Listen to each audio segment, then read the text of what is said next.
தென்னாடுடைய சிவனை போற்றி, என் நாட்டவர்க்கும் இறைவா போற்றி. ஐந்து கரத்தனை ஆனை முகத்தினை இந்தின் இளம்பரை புகழும் ஏற்றினை நந்தி மகந்தனை ஞான கொழுந்தனை புந்தியில் வைத்தாடி போற்றுகின்றேனே. இன்று நாம் பார்க்கவிருக்கும் தலைப்பு பஞ்சபூதங்கள், அதனுடைய தத்துவம் என்ன அப்படிங்கிறத இந்த வீடியோவில் நம்ம இன்னைக்கு பார்க்க போகிறோம். அதாவது பஞ்சபூதங்கள் அப்படிங்கிறது நமக்கு தெரியும். நிலம், நீர், காற்று, மண், வாயு, ஆகாயம், இது ஐந்தும் பஞ்சபூதங்கள். இது இந்த பூமியில, இந்த பிரபஞ்சத்துல இது பறந்து விரிந்து ஆளுமை செய்து கொண்டிருக்கிறது அப்படிங்கிறது நமக்கு எல்லாத்துக்கும் தெரியும். அது எப்படி வேலை செய்கிறது அப்படிங்கிறத நம்ம பார்க்கலாம். பொதுவா பஞ்சபூத நேரத்தை பயன்படுத்தும் முறை அப்படிங்கிற அமைப்புல ஒரு குறிப்பிட்ட கால அளவில் இந்த பஞ்சபூதங்களில் ஏதாவது ஒன்று ஆட்சி செய்யும் அப்படிங்கிற தன்மையில இந்த பிரபஞ்சம் இயங்கிக் கொண்டிருக்கிறது அப்படிங்கிற அந்த கால கணிதத்தை நாம் இப்பொழுது தெரிந்து கொள்வோம்.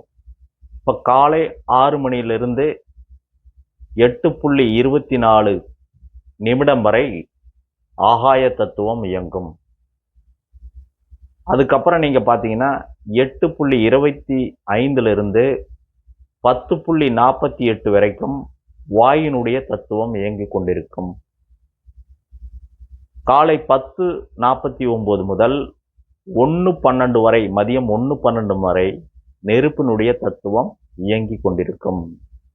அடுத்தது 1:13 3:36 வரைக்கும் நீரினுடைய தன்மை இயங்கிக் கொண்டிருக்கும்.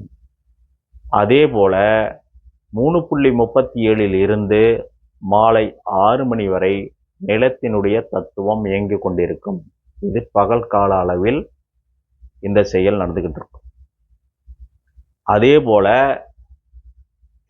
அதையே திருப்பி எழுதினீங்கன்னா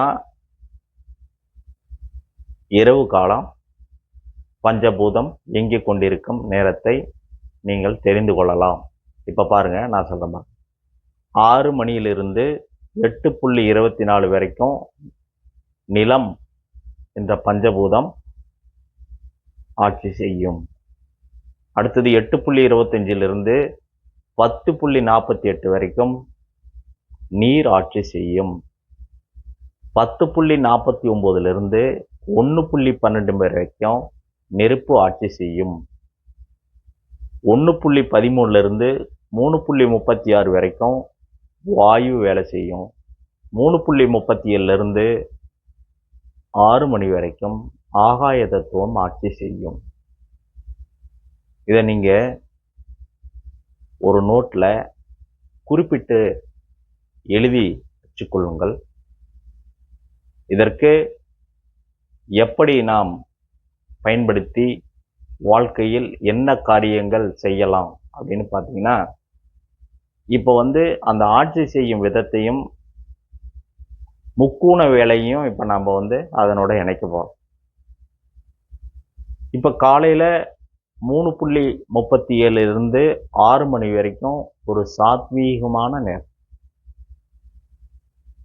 இந்த சாத்வீகமான நேரத்துல எந்த விதமான காரியங்கள் செய்யலாம் அப்படின்னு பார்த்தீங்கன்னா, யாகம் செய்யலாம், மந்திர ஜபம் செய்யலாம். அதே போல ஆத்மாவுக்கு இந்த காலம் பலத்தை தரக்கூடிய காலம். தியானம் செய்வதற்கு ஏற்ற நேரம். தாம்பத்திய சுகம் வைத்துக்கொள்ள ஏற்ற நேரம். இந்த மாதிரி நேரத்துல தாம்பத்தியம் வைத்துக் கொள்வதனால பிறக்கின்ற குழந்தை அழகு, அறிவு, ஆற்றலோட பிறக்கும் அப்படின்னு சொல்றாங்க. அப்ப யாகம், மந்திரம், ஜபம் செய்வதன் மூலமாக ஆகாய வெட்டவெளியிலோடு நாம் தொடர்பு கொள்கிறோம், பிரபஞ்சத்தோடு நாம் தொடர்பு கொள்கிறோம். அதனால நமக்கு ஆத்ம பலம் கிட்டும். அப்படின்னு சொல்லப்படுகிறது. அப்ப இந்த நேரம் இந்த செயல்கள் செய்வதன் மூலயமாக எதிர்கால நல்ல சங்கதிகளை நாம் உருவாக்கி கொள்ள முடியும். நம்மளுடைய ஆன்ம பலத்தை, ஆத்ம பலத்தை இந்த பிரபஞ்சத்தோடு நாம் இணைந்து செய்வதன் மூலம் இந்த பிரபஞ்சம் நாம் கேட்டதை கொடுக்க காத்திருக்கிறது என்பதை நாம் புரிந்து கொள்ள வேண்டும். அடுத்தது காலை 6:01 8:24 வரைக்கும் ஆகாய தத்துவம் வேலை செய்யும். அந்த ஆகாய தத்துவம் வேலை செய்யும் போது அது ஒரு குளிர்ச்சியான நேரம். இந்த நேரத்துல அஸ்திவாரம் போடலாம். இப்ப அஸ்திவாரம் போடலாம் அப்படிங்கிறது என்னன்னா, வீடு கட்டுறதுக்கு மட்டும்தான் அஸ்திவாரம் அப்படிங்கிறதுக்கெல்லாம் கிடையாது. ஒரு செயலை செய்வதற்கு நாம் திட்டமிடக்கூடிய நேரம் கூட இந்த நேரத்தில் நாம் திட்டமிட்டால் அதற்கு நமக்கு நல்ல பலன் கிடைக்கும். இப்ப திருமண காலத்துல ஒரு சிலருக்கு நட்சத்திரம் சரியா அமையாது, கிழமை ஒரு சில நேரத்துல அமையாது, திதி ஒரு ஜாதகத்துல அமையாது, நல்ல திதி அமையாது. அப்ப இந்த 6 மணி டு 8:24 நேரத்துல ஒரு செயலை செய்யும் பொழுது நட்சத்திர தோஷம், திதி தோஷம், கிழமை தோஷம் இதெல்லாம் அடிபட்டு போகும் அப்படின்னு பஞ்சபட்சி சாஸ்திரத்துல கூறப்பட்டிருக்கிறது. அடுத்தது 8:25 10:42 வரைக்கும் பார்த்தீங்கன்னா எந்த தத்துவம் வேலை செய்யும்?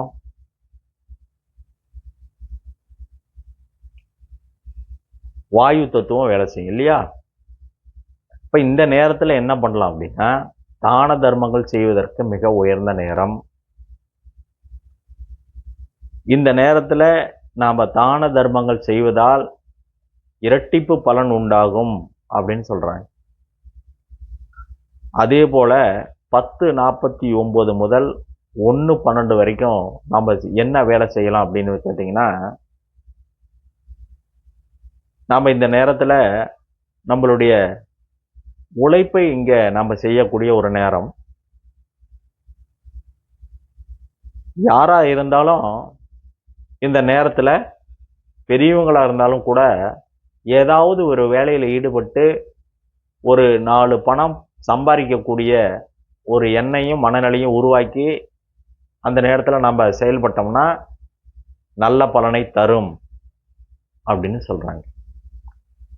அடுத்தது 1:13 முதல் மாலை 3:36 வரை இந்த நேரத்துல இறந்து போன நமது மூதாதையர்கள் பூமியில் உலா வரும் நேரம் அப்படின்னு சொல்றாங்க. இந்த நேரத்துல பித்ருவுக்கு திதி, தர்ப்பணம், இதெல்லாம் கொடுக்கறதுக்கு அந்த ஆன்மாவை புனிதப்படுத்துவதற்காக இருக்கக்கூடிய நேரம் அப்படின்னு சொல்றாங்க. அதே போல மாலை மணி 3:37 முதல் 6 மணி வரை ஆன்மீக விஷயங்கள் பேசலாம், அல்லது கேட்கலாம், அல்லது அதை பற்றி சிந்திக்கலாம் அப்படின்னு நம்ம முன்னோர்கள் சொல்றாங்க. அதே போல மாலை 6 மணி முதல் இரவு 8:24 வரை கோவில்கள் வழிபாடு நடக்கும் என்று சொல்லுவார்கள். அதாவது பிரம்ம முகூர்த்தத்துக்கான ஒரு நேரம் அப்படின்னு கூட சொல்லலாம். இந்த நேரத்திலையும் நம்ம ஒரு தியானம் செய்யலாம். வீட்டுக்கு விளக்கேற்றி வழிபாடு செய்வது மிகவும் ஒரு உத்தமமான நேரம். 8:25 10:13 வரைக்கும் இரவு வடநாட்டுல இந்த நேரத்தை இரவுல திருமண நேரமாக கருதப்படுகிறது. இரண்டாவது, மாந்திரிகம் கற்றுக்கொள்வதற்கு உகந்த நேரமாக கருதப்படுகிறது. அதே போல 10:49 முதல் இரவு 1:12 வரைக்கும் சித்துக்கள் விளையாடுவதற்காகவும் சித்து விளையாட்டை கற்றுக்கொள்வதற்காகவும் உகந்த நேரம். இது மாந்திரிக மந்திரங்கள் செய்யக்கூடிய நேரம். பகைவர்களை தன்வசப்படுத்தக்கூடிய நேரம் அப்படின்னு சொல்றாங்க. அதே போல நள்ளிரவு 1:13 மணியிலிருந்து 3:36 வரைக்கும் பார்த்தீங்க அப்படின்னா மனிதன் பலவீனமாக இருக்கிற நேரம், துர்சக்திகள் அதிகமாக நடமாடும் நேரம், நாய்கள் அதிகமாக குலைக்கக்கூடிய நேரம், துர்சக்திகள் வருவதற்கான அறிகுறிகளை உணர்த்தும் நேரம் அப்படின்னு சொல்றாங்க. அப்ப இருக்கிறதுலேயே இந்த நேரம் மிகவும் ஒரு மோசமான ஒரு நேரம். இந்த நேரத்துல பயணம் செய்வதோ விழித்திருப்பதோ உடலுறவு கொள்வதோ ஏற்றதல்ல. இந்த நேரத்துல நல்ல செயல்களை செய்வதற்கான வாய்ப்புகள் இல்லை. இப்ப இந்த பஞ்சபட்சி பஞ்சபூதம், இப்ப நம்ம பஞ்சபட்சியை சொல்லல, பஞ்சபூதங்கள் அடிப்படையில் எப்படி செயல்படுகிறது அப்படிங்கிறத நம்ம இன்னைக்கு இந்த வீடியோவில் பார்த்துருக்கோம். இதை நீங்கள் ஒரு நோட்டில் ஒரு குறிப்பாக எழுதி வச்சுக்கிட்டு எந்த நேரத்தில் எதை செய்யலாம் அப்படிங்கிறத நீங்கள் ஆலோசனை பண்ணி முடிவு பண்ணி செய்யுங்க. இது உங்களுக்கு ஒரு நல்ல பலனை தரக்கூடிய ஒரு வாய்ப்பாக அமையும். இதெல்லாம் அங்கங்கே சில துணுக்கு செய்திகள் மாதிரி. இதை நீங்கள் கோர்வையாக நீங்கள் அப்படியே தெரிஞ்சு வச்சுக்கிட்டு வந்தீங்கன்னா அடுத்தது பஞ்சபட்சி சாஸ்திரத்தில் சொல்லக்கூடிய விஷயங்களை ஒவ்வொரு நட்சத்திரத்திற்கும் வளர்பிறைக்கு அது என்ன, தேய்பிறைக்கு என்ன அப்படின்னு பின்னாடி வரக்கூடியதில் நமக்கு ஒரு முன்னோடியாக இந்த வீடியோக்கள் இருக்கும் அப்படின்னு நான் தெரிவிச்சுக்கிறேன். இதெல்லாம் கொஞ்சம் கவனமாக பார்த்து கொஞ்சம் உங்கள் நாலேஜில் சேகரித்து வைங்க. நம்மளுடைய மூளை எப்பேற்பட்டது அப்படின்னா ஒரு 300 ஆண்டுகள் ஓடக்கூடிய ஒரு தொலைக்காட்சியில் ஓடக்கூடிய விஷயங்களை பதிவு பண்ணக்கூடிய ஒரு மெமரி கார்டாக நம்மளுடைய மூளை உள்ளது.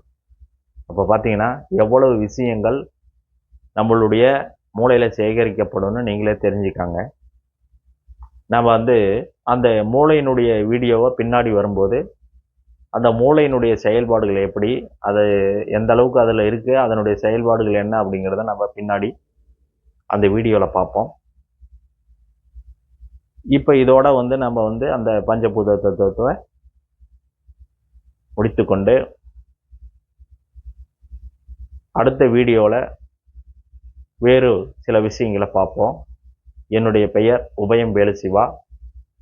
நான் நவசக்தி ஜோதிட குழு அப்படின்னு ஒரு ஜோதிட குழுவை ஏற்படுத்தி மாதாந்திர கருத்தரங்கம் திருச்செங்கோட்டில் நடைபெற்று கொண்டிருக்கிறது. நான் ஜோதிட ஆசிரியரும் கூட. ஜாதகம் பார்ப்பது, ஜாதக சம்பந்தமான கேள்விகளை கேட்பது என்றால் என்னுடைய தொலைபேசி எண் 95 85 32 80 32 என்ற எண்ணிற்கு தொடர்பு கொள்ளவும். மேலும் ஒரு பதிவில் உங்களை சந்திக்கிறேன் என்று கூறி விடைபெறுகிறேன். நன்றி, வணக்கம்.